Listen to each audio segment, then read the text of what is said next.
It was held by the TAC, Texas Association of Counties, and Representative Dan Flynn, Senator-elect Bob Hall, and Representative-elect Stuart Spitzer.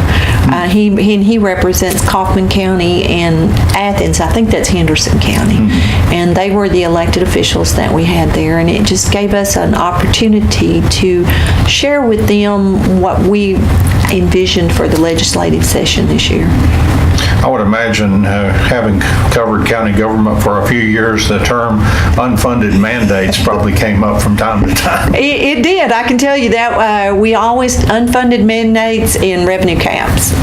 Both of those are just hot topics for county government, because the state has the same problems that we all do, just on a bigger scale, and they come up with wonderful solutions, but you just have to be real careful that they don't say, well, our solution is to give it to the county, and then we're the ones that end up having to find a way to fund it, which county government's only sales tax and property tax, fines and fees, that's it.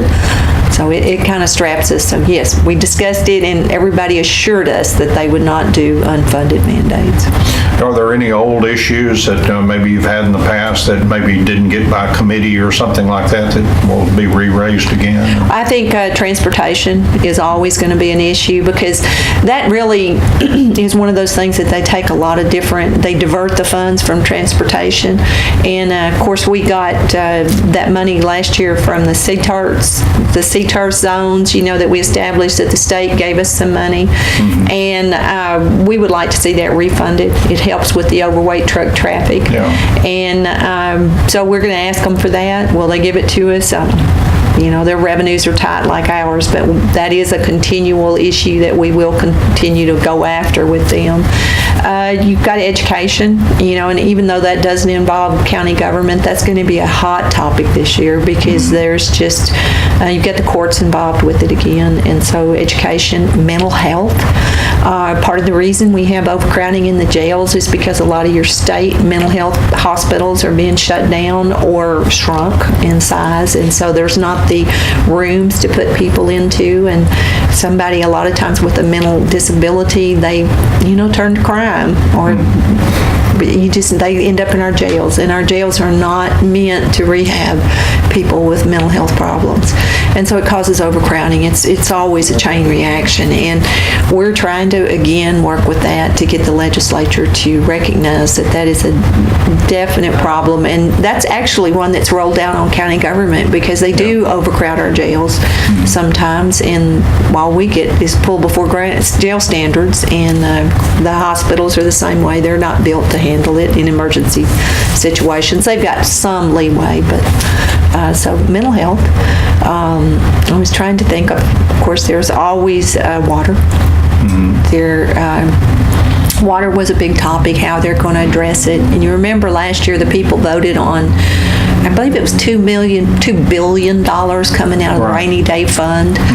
And that is going to be for a lot of these smaller communities have, they're still running their water and their sewer through those old clay pipes, and because clay pipe does what clay pipe does, the hole is smaller and it doesn't carry the load, or they've cracked, or they've been, and so that's going to be some funding that these smaller community, or any community, will be able to ask for, and they'll be able to help through that.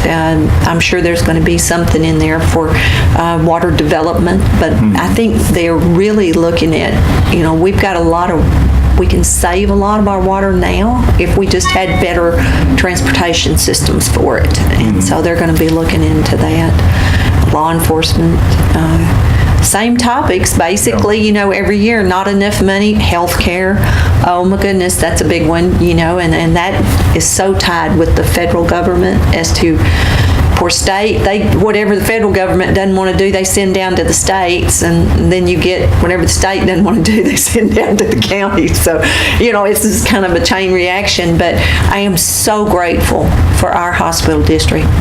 Don, I don't know, I feel like you do, but so many counties have to deal with indigent health on their own. And because of the foresight of our community leaders years ago, we have a hospital district. And so I'm always, want to give them kudos and tell everybody to support our local hospital district. They're awesome, because if it were not for them, Commissioner's Court would be making all these healthcare decisions for indigents, and that's just not a place we want to go. We need the professionals handling that. Interesting you mentioned water. Of course, in East Texas, we've got it. In Dallas, they need it. And I think recently heard Dan Flynn say that when you get into a battle like that, we've got him, and over in Dallas, they've got about 27 of hims that, and so that's a hard battle to win for us. Well, it really is, and I would have preferred that Region C and Region D have been able to go to the table and come up with a solution where we could go ahead and get some lakes built. I've always wanted the Park House Lakes built, and that's no secret. It always made more sense to me dollar-wise, because when they would be built, they would be right up against Cooper. So you would only have to worry about getting the water from Park House Lakes to Cooper, and then the infrastructure is set up to go to Cooper, to Lavon, to the Dallas Municipal Water District. But those are not on the plan anymore. And, basically you come down to Region D and Region C cannot make their plans match. Right. And I personally believe that ultimately it's going to go to that 3-commissioner board that's at the state level, that's appointed by the governor, they're going to make the decision. And at that point in time, because urban areas need water, and the lakes will be built, whereas if we would be a part of the contractual negotiations, we could get things like replaced property tax revenue that the county governments, the school districts, all of them lose. You could do things like like your oil and gas, you get, what's it called when you get a little bit for every barrel of oil that's produced? I've lost the word, but anyway, it's kind of like a per diem on the oil, but it would be like a per diem on the water. If your land got taken, well then you'd get royalty. There's the word. Okay. You'd get a royalty off of how much water was produced. I would have liked to have seen those avenues really looked into, where the landowner could be taken care of, and but the development could happen. And I think now all that's going to happen is they'll finally make the call at the state level, and then it's going to go into litigation. And litigation can last forever.